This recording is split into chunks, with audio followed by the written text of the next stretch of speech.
Praise the Lord. I greet you very good morning in the precious name of our Lord and Savior Jesus Christ. మన ప్రభువును రక్షకుడైన యేసుక్రీస్తు నామంలో మీ అందరికీ శుభాలు తెలియజేస్తున్నాను. ఎలా ఉన్నారు మీరంతా? బాగున్నారు కదా? దేవుడు గడిచిన కాలం అంతా కాచి కాపాడి ఒక నూతన రోజులో మనల్ని ప్రవేశపెట్టినందుకు మనం ఎంతగానో దేవుని స్తుతించబద్దులమై ఉన్నాం. దేవుడు మనకిచ్చిన ప్రతి విషయంలో మనం దేవునికి కృతజ్ఞతాస్తుతులు తెలియజేసినప్పుడు మనం విశేషమైన దేవుని పొందుతాం. ప్రతి ఉదయాన్నే దేవునితో ఇలా సమయం గడపడం ద్వారా ప్రార్థన చేసుకోవడంలోను, వాక్యం ధ్యానం చేయడంలోను, వాగ్దానం ధ్యానం చేయడంలోను మనం సమయాన్ని గడపడం ద్వారా ఎంతో దీవెన. రోజంతటిలో కూడా దేవుని సహాయాన్ని, తోడుని మనం అనుభవిస్తాం. దేవుని వాగ్దానాలే మనకు బలమని బైబిల్లో 8,000 వాగ్దానాలు ఉన్నాయని. ఎందుకు దేవుడు వాగ్దానాల్ని తన గ్రంథంలో ఉంచారు అంటే విశ్వాసులైన తన ప్రజల పట్ల ఆ వాగ్దానం నెరవేర్చడానికి. ప్రతి సందర్భాల్లో కూడా దేవుని వాగ్దానాలను పెట్టి మనం ప్రార్థన చేయడం ద్వారా, విశ్వాసంతో మనం ప్రార్థన చేయడం ద్వారా దేవుడు ఆ వాగ్దానాన్ని మన పట్ల నెరవేరుస్తారు. ఈరోజు కూడా ఒక వాగ్దానం బైబిల్ గ్రంథంలో నుంచి ధ్యానం చేద్దాం. చూడండి, యెషయా గ్రంథము 26వ అధ్యాయము 3వ వచనం రాయబడింది. ఎవని మనస్సు నీ మీద ఆనుకునునో వానిని నీవు పూర్ణ శాంతి గలవానిగా కాపాడుదు. హల్లెలూయా. దేవుడు మనకి పూర్ణ శాంతి దయచేస్తాడని, పూర్తిగా సమాధానంతో శాంతితో నింపుతాడని. శాంతి, సమాధానం అనేవి ఈ లోకంలో దొరికేవి కాదు. డబ్బు కానీ, ఈ లోకంలో ఉన్న చదువు కానీ, లోకంలో ఈ విషయాలు కూడా మనిషికి నిజమైన శాంతిని, సమాధానాన్ని ఇవ్వలేదు. దేవుడు శాంతికర్త, సమాధానకర్త ఉన్నాడని. శాంతి సమాధానం లేని జీవితాలు, కలవరంతో, కృంగుదలతో, ఆందోళన ఉన్న జీవితాల్లో క్రీస్తు ప్రభు వారు శాంతిని, సమాధానాన్ని కలగ చేయగలరని. గొడవలు, గందరగోళాలు, భవిష్యత్తు కోసం భయం, అలాంటి జీవితాల్లో కూడా యేసుక్రీస్తు ప్రభు వారు శాంతి, సమాధానం కలగ చేయగలరని దేవుని వాక్యం సెలవిస్తుంది. ఎవరైతే దేవుని మీద ఆనుకుంటారో, దేవుని మాట మీద, దేవుని మీద విశ్వాసం ఉంచుతారో, దేవుని శక్తి మీద, దేవుని బలం మీద, దేవుని అధికారం మీద ఎవరైతే ఆధారపడతారో, విశ్వాసం ఉంచుకుంటారో, దేవుడు వారి జీవితంలో శాంతి, సమాధానాన్ని కలగచేస్తారు. శాంతి సమాధానంతో, పూర్ణ శాంతితో దేవుడు వారిని నింపుతారని దేవుని వాక్యం సెలవిస్తుంది. శిష్యులందరూ కూడా ఒకనొక రోజు ఒక గదిలో ఉండి తర్వాత ఏం జరుగుతుంది అని భయం, ఆందోళన కలిగి ఉన్నప్పుడు క్రీస్తు ప్రభు వారు, పునరుద్ధానుడైన క్రీస్తు ప్రభు వారు వారి మధ్య నిలబడి చెప్పిన మాట, మీకు సమాధానం కలుగును కాక అని. హల్లెలూయా. ఒకవేళ భవిష్యత్తు కోసం భయం ఉందా? రేపొద్దున మా జీవితం ఎలా ఉంటుంది, లేదా మా పిల్లల జీవితం ఎలా ఉండబోతుంది, మా అభివృద్ధి కోసం ఏంటి, మేము ఎలా విస్తరించబడతాం, లేదంటే మేము ఎలా పోషించబడతాం అనే భయము, ఆందోళన కనుక మీ జీవితంలో ఉంటే సమాధానకర్త అయిన దేవుడు మీకు నెమ్మదిని, శాంతి, సమాధానం కలగజేస్తాడు. ఆయన అద్భుతకార్యం చేస్తాడు. బైబిల్లో 12 సంవత్సరాల నుండి రక్తస్రావంతో బాధపడుతున్న స్త్రీ అనేక వైద్యుల దగ్గరికి తిరిగి తిప్పల పడిందని దేవుని వాక్యం సెలవిస్తుంది. అయితే ఎప్పుడైతే క్రీస్తు ప్రభు దగ్గరికి వచ్చి ఆయన వస్త్రపు చెంగును ఆమె ముట్టుకుందో దేవుడు ఆమెను స్వస్థపరిచాడు. కేవలం స్వస్థపరచడం మాత్రమే కాదు, క్రీస్తు ప్రభు వారు ఆమెతో చెప్పిన మాట, అమ్మ నువ్వు స్వస్థత పొందావు కదా, సమాధానం కలిగిందనివే ఇంటికి వెళ్ళమని. హల్లెలూయా. దేవుని యొద్దకు వచ్చిన మన జీవితాలు, ఒకవేళ ఈ విషయంలో మీరు శాంతి, సమాధానం లేకుండా ఇబ్బంది పడుతున్నారు, అప్పుల బాధలు ఉండొచ్చు, అనారోగ్యం వల్ల కొంతమంది శాంతి, సమాధానం లేకుండా జీవిస్తూ ఉండొచ్చు, కుటుంబంలో ఏకమనసు లేకపోవడం ద్వారా, గొడవలు జరగడం ద్వారా శాంతి, సమాధానం లేకుండా ఉండొచ్చు. అది దేవుని వాక్యం సెలవిస్తుంది. మనం దేవుని దగ్గర ప్రార్థన చేసినప్పుడు, దేవుని మీద మనం విశ్వాసం ఉంచుకున్నప్పుడు, సర్వశక్తివంతుడైన దేవుని మీద మనం నమ్మకం ఉంచుకున్నప్పుడు, ఆయన మీద మాత్రమే మనం ఆనుకున్నప్పుడు దేవుడు మన జీవితంలో శాంతి, సమాధానాన్ని దయచేస్తాడు అని దేవుని వాక్యం సెలవిస్తుంది. బైబిల్లో పౌలు, బర్నబా అనే 2 వ్యక్తులు మనం చూస్తాం. ఇద్దరూ కూడా ఇకోనియా అనే ప్రాంతంలో దేవుని వాక్యాన్ని ప్రకటన చేయడానికి వెళ్ళినప్పుడు అక్కడ కొంచెం వ్యతిరేక పరిస్థితులు ఎదుర్కొన్నారు. వాళ్ళు సువార్త విషయంలో కొంచెం శ్రమ ఎదుర్కొన్నారు. ఆ సమయంలో కూడా వారు దేవుని మీద ఆనుకుని ధైర్యంగా వాక్యం ప్రకటన చేసినప్పుడు దేవుడు వారి యందు నిలిచి, వారి పక్షాన నిలిచి, వారి ద్వారా దేవుడు అనేక అద్భుత కార్యాలు జరిగించారని. హల్లెలూయా. ఎప్పుడైతే మనం దేవుని మాట మీద విశ్వాసం ఉంచుకుంటామో, దేవుని మాట మీద మాత్రమే మనం నమ్మకం ఉంచుకుంటాం, దేవుని శక్తి మీద, దేవుని బలం మీద మనం నమ్మకం ఉంచుకుంటాం, దేవుని అధికారం మీద మనం నమ్మకం ఉంచుకుంటాం, ఆయన మీద మనం ఆనుకుంటామో దేవుడు మన జీవితంలో గొప్ప కార్యాలు చేస్తారు. ఒక కష్టం, ఒక శ్రమ, ఇబ్బంది, ప్రతికూల పరిస్థితులు మన జీవితంలో వచ్చినప్పుడు విశ్వాసఘాతుకులు మనం ఆశ్రయించకూడదని, అవిశ్వాసుల దగ్గరికి కానీ, భక్తిహీనుల దగ్గరికి కానీ వెళ్ళకూడదని, దేవుని సన్నిధికి, దేవుని దగ్గరికి మనం రావాలని. శ్రమ కాలంలో విశ్వాసఘాతుకులను ఆశ్రయించడం విరిగిన పళ్ళుతోనూ, వసిరిన కీళ్ళతోనూ సమానమైన దేవుని వాక్యం సెలవిస్తుంది. అంటే ఒక మనిషికి కష్టము, శ్రమ వచ్చినప్పుడు భక్తిహీనుల దగ్గరికి కానీ, దేవుని ఎరగని వారి దగ్గరికి కానీ వెళ్ళినప్పుడు, దేవుడు అంటే ఎవరో తెలియని వారి దగ్గరికి వెళ్ళినప్పుడు, వారు ఇచ్చే సలహాలకు లోబడినప్పుడు అది పళ్ళు విరగొట్టుకోవడంతోనూ, వసిరిన కాళ్ళతోనూ, కీళ్ళతోనూ సమానం. విరిగిపోయిన పళ్ళుతో ఏం తింటాం? వసిలిన కాళ్ళతో ఎక్కడికి నడుస్తాం? నిష్ప్రయోజనమైన దేవుని వాక్యం సెలవిస్తుంది. దేవుని మీద మాత్రమే మనం నమ్మకం ఉంచుకోవాలి, ఆయన మీద మాత్రం విశ్వాసం ఉంచుకోవాలి. బైబిల్లో యాయిర్ అనే వ్యక్తిని మనం చూస్తున్నాం. Jairus, he was a Centurion. అతడు శతాధిపతి కింద 100 మంది సైనికులు ఉంటారండి. He was highest in commander. అయితే యాయిరు తన కుమార్తె మరణకరమైన అనారోగ్యంతో మంచం మీద పడిపోయినప్పుడు క్రీస్తు ప్రభు వారి దగ్గరికి వచ్చి సాష్టాంగపడి నమస్కారం చేశాడు. క్రీస్తు ప్రభు వారు యాయిరుతో పాటు అతని ఇంటికి వెళ్తారు తన కుమార్తెను స్వస్థపరచడానికి. అలా వెళ్తున్న సందర్భంలో మధ్యలో యాయిరు కింద పనిచేసే సైనికులు వచ్చి, అయ్యా యాయిరు, క్రీస్తు ప్రభు వారు నీకు ఇబ్బంది పెట్టద్దు, నీ కుమార్తె చనిపోయిందని చెప్పారు. ఆ సమయంలో యాయిరు దుఃఖం, వేదన చాలా ఎక్కువైపోయింది. అప్పుడు క్రీస్తు ప్రభు వారు చెప్పిన మాట, వారి మాట మీద కాదు నా మాట మీద విశ్వాసం ఉంచు, భయపడద్దు, నీ కుమార్తె స్వస్థత పొందుతుందని క్రీస్తు ప్రభు వారు చెప్పారు. ఎవరి మాట నమ్మాలి? సైనికులేమో నిర్ధారించుకుని చూసి కుమార్తె చనిపోయిందని నిర్ధారించడం చెప్పారు, నీ కుమార్తె చనిపోయిందని. కానీ క్రీస్తు ప్రభు వారు చెప్తున్నారు, నా మాట మీద విశ్వాసం ఉంచు, భయపడద్దు, నీ కుమార్తె స్వస్థత పొందుతుందని దేవుడు చెప్పారు. యాయిరు దేవుని మీద విశ్వాసం ఉంచుకున్నాడు. కానీ హల్లెలూయా. ఈరోజు ఎవరి మీద విశ్వాసం ఉంచుకుంటున్నాం? ఎవరి మాట మీద నమ్మకం ఉంచుకుంటున్నాం? మనుషుల మాట మీద కాదు మనం నమ్మకం ఉంచుకోవాల్సింది.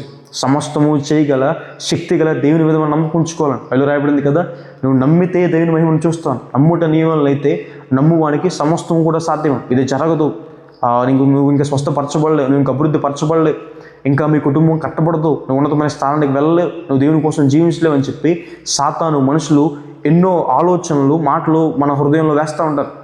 అయితే మనం దేవుని మాట మీద విశ్వాసం ఉంచాలి అని. హల్లెలూయా.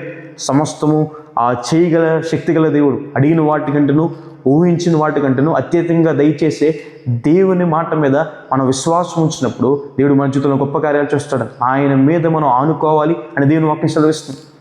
లోకం మీద ఆనుకున్నవారు, లోకస్తుల మీద ఆనుకున్నవారు, లోక ఆచారాల మీద, లోక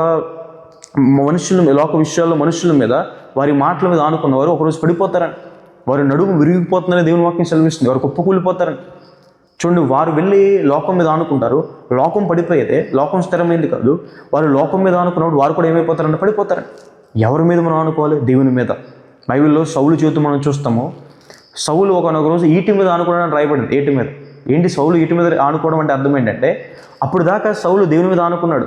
దేవుని మీద ఆనుకున్నంత వరకు సౌలు జీవితం చాలా బాగుంది. దేవుడు రాజ్యాన్ని ఇచ్చాడు, దేవుడు సైన్యాన్ని ఇచ్చాడు, దేవుడు విజయాన్ని ఇచ్చాడు, దేవుడు అన్నీ ఇచ్చిన తర్వాత ఒకనొక రోజు దేవుడు సౌలుతో చెప్పినమాట, నా మాట వినమని. అయితే ఆ రోజు సౌలు దేవుని మాట వినలేదంట, తన ఆలోచన ప్రకారం నడిచాడంట. అప్పటి నుంచి సౌలు జీవితంలో పతనం. ఎప్పుడైతే దేవుని మాట కాకుండా తన సొంత ఆలోచనలు నెరవేర్చుకోవడం మొదలుపెట్టాడో అప్పటి నుంచి సౌలు జీవితం పతనం అయిపోవడం మొదలుపెట్టిందని. తన జీవిత కాలంలో దేవుని మాట కానీ, సమూయేలు మాట కానీ, అంటే దేవుని సేవకుడు మాట కూడా సౌలుకి వినపడలేదని దేవుని వాక్యం సెలవిస్తుంది. దాని తర్వాత దావీదుని ఈటతో చంపాలనుకున్నాడు. అయితే ఏ సౌలు అయితే దేవుని మాటను పక్కన పెట్టేసి అమాలేకుని చంపకుండా విడిచిపెట్టేశాడో, ఏ ఈటతో అయితే దావీదుని చంపాలనుకున్నాడో, ఒకనొక రోజు చనిపోయేటప్పుడంట అదే అమాలేకీయులు ఈటతో సౌలుని చంపేశారంట. ఈరోజు దేని మీద ఆనుకుంటున్నాం? అసూయ, కుళ్ళి, స్వార్థం, వీటి మీద ఆనుకున్న జీవితాలు పాడైపోతాయి. మనం దేవుని మీద, దేవుని లేఖనాల మీద ఆనుకోవాలి అని. హల్లెలూయా. ఆయన మీద ఆనుకున్నప్పుడు మనం గొప్ప కార్యాలు చూస్తామని దేవుని వాక్యం సెలవిస్తుంది. బైబిల్లో యోహాను గారిని మనం చూస్తాం.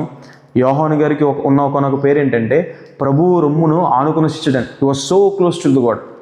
యోహాను గారు దేవునికి ఎంత దగ్గరగా బ్రతికారన్న మాటకి ఒక చిన్న ఎగ్జాంపుల్ ఏంటంటే, క్రీస్తు ప్రభు వారు సిలువు మీద పలికిన ప్రతి మాట కూడా ఆయనకి వినపడేంత దగ్గరగా ఆయన ఉన్నాడు అని. హల్లెలూయా. తక్కిన శిష్యులందరూ కూడా గెత్సేమనే వనంలో క్రీస్తు ప్రభువుని విడిచిపెట్టి వెళ్ళిపోయారు. పేతురు గారు కూడా క్రీస్తు ప్రభు తెలియదని 3 సార్లు అబద్ధం ఆడాడు. అయితే యోహాను గారు సిలువు దగ్గర నిలబడ్డాడు. ఏమైనా పర్లేదు, నేను యేసు దగ్గరే ఉంటానని. ఆయన క్రీస్తు ప్రభు వారి దగ్గర ఉన్నారని. అందుకే క్రీస్తు ప్రభు వారు తన తల్లి అయిన మరియమ్మ గారు ఒక బాధ్యత యోహాను గారికి అప్పగించారు. యోహాను గారు అంత దగ్గరగా ఉన్నారని. యోహాను గారి ద్వారా రచించబడిన యోహాను సువార్త ఎప్పుడైనా చదవండి, ఎంతో విశేషమైన విషయాలు దాంట్లో రాయబడతాయి. మొదటి అధ్యాయంలోనే ఆదియందు వాక్యముండెను, వాక్యము దేవుని యొద్ద ఉండెను, ఆ వాక్యమే దేవుడై ఉండెను, ఆ వాక్యమే కృపాసత్య సంపూర్ణుడిగా మన మధ్య నివసించిన దేవుని వాక్యం సెలవిస్తుంది. హల్లెలూయా. క్రీస్తు ప్రభువు యొక్క దైవత్వం కోసం ఎంతో శ్రేష్టమైన విషయాలు, ఎంతో ముఖ్యమైన విషయాలు యోహాను గారు రాయడం మనం చూస్తాం. చాలా చక్కగా వివరించడం మనం చూస్తాం.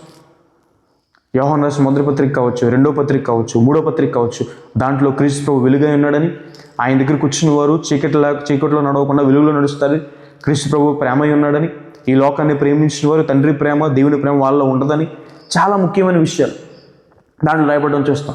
తర్వాత మనం చూస్తాం కదా, ఆ ప్రకటన గ్రంథం కూడా దేవుడు యోహాను గారికే ఇచ్చారు. యోహాను గారి ద్వారా దేవుడు రచించారు దాన్ని. ఆ ప్రత్యక్షత దేవుడు యోహాను గారికి ఇచ్చారండి. ప్రకటన గ్రంథంలో భవిష్యత్తు కోసం, ప్రభువు నమ్ముకున్న వారికి కలిగే భవిష్యత్తు అండి, దీవెన ఏంటి, బహుమానం ఏంటి, ప్రభువుని తృణీకరించిన వారికి కలిగే శ్రమలేంటో అక్కడ అనేకమైన విషయాలు మనం చూస్తాం. ఎందుకు దేవుడు ఇంత గొప్ప ప్రత్యక్షత యోహాను గారికి ఇచ్చారంటే, యోహాను గారు దేవుని మీద ఆనుకున్నారు కాబట్టి. యోహాను గారిని అంటే ఒకనొక రోజు ఆయన వాక్యం చెప్తుంటే తీసుకువెళ్ళి నూనె కళాయిలో పడేశారంట. నూనె బాగా హీట్ చేసి దాంట్లో పడేశారంట. నూనె కళాయిలో పడేస్తే మరిగే నూనెలో మనిషిని వేసేస్తే ఏమైపోతాడు, కాలిపోతాడు, అవునా కదా. అలాగే చేద్దామని చెప్పి పడేస్తే యోహాను గారికి ఏమీ కూడా అవ్వలేదండి, ఏమీ కూడా. ఆయన ఇంకా నూనెలో స్విమ్ చేశాడని చెప్పి చరిత్రకారులు చెప్తారు. స్విమ్మింగ్ చేశాడంట ఆయన, ఈత కొట్టాడంట ఆ నూనెలో. తర్వాత ఈయన ఇలా అయితే ఏమీ చేసి చంపలేకపోతున్నాం, ఎంత కొట్టినా ఏం చేసినా ఈయన మాత్రం చంపలేకపోతున్నాం అని చెప్పి తీసుకెళ్ళి పాట్మస్ అనే ఐలాండ్లో, పద్మస్సు అనే ద్వీపంలో తీసుకెళ్ళి పడేశారు. ఒంటరితనంతో ఆయన కుంగిపోతాడు, దేవుని సువార్త చెప్పడం మానేస్తాడని చెప్పి. అయితే ఈ మనుషులు అనుకున్నది వేరే, కానీ దేవుడు ఆలోచన వేరే. మనుషులు అనుకున్నారు ఇంకా సువార్త ఆపేద్దాం, ఒంటరితనంతో ఆయన కృంగిపోతాడు. కానీ అక్కడే దేవుడు యోహాను గారికి చాలా ముఖ్యమైన ప్రత్యక్షత అనుగ్రహించడం, ప్రకటన గ్రంథం రాయించడం, అనేక సంఘాలకి దేవుడు తన రెవల్యూషన్ని తెలియపరచడం మనం అక్కడ చూస్తాం. దేవుడు మన జీవితంలో గొప్ప కార్యాలు చేస్తారు. మనం దేవుడిని ఆనుకున్నప్పుడు శాంతి, సమాధానం, ఆరోగ్యం, నూతన ద్వారాలు తెరవబడ్డం మనం చూస్తాం. బైబిల్లో లాజరు ధనవంతుడి ఉపమానం మనం చూస్తాం. ధనవంతుడి లోకంలో తన సొంత ఆలోచన మీద ఆధారపడుతూ, మోసం చేస్తూ, అన్యాయం చేస్తూ, దేవుడికి వ్యతిరేకంగా బ్రతుకుతూ చనిపోయాడు. లాజరు తనకున్న దాంట్లో నీతిగా, న్యాయంగా బ్రతుకుతూ చనిపోయాడు. ఇప్పుడు ధనవంతుడు చనిపోయి నరకానికి వెళ్ళాడు. దేవుని మీద ఆనుకుని, దేవుని మీద ఆధారపడి బ్రతికిన లాజరు ఏమో చనిపోయి పరలోక రాజ్యం వెళ్ళాడని దేవుని వాక్యం సెలవిస్తుంది. అక్కడ అబ్రహాము గారు రొమ్మున ఆనుకున్నాడని లాజరు. ఈరోజు ఎవరైతే దేవుని మీద ఆనుకుంటారో, దేవుని మాట మీద విశ్వాసం ఉంచుకుంటారో, దేవుడు వారిని తన రాజ్యంలో చేర్చుకుంటాడు అని. హల్లెలూయా. ఈ లోకంలో దేవుడు మిమ్మల్ని కాపాడుతాడు, ఇట్టి నరకాగ్ని నుండి కూడా దేవుడు మిమ్మల్ని కాపాడుతాడు.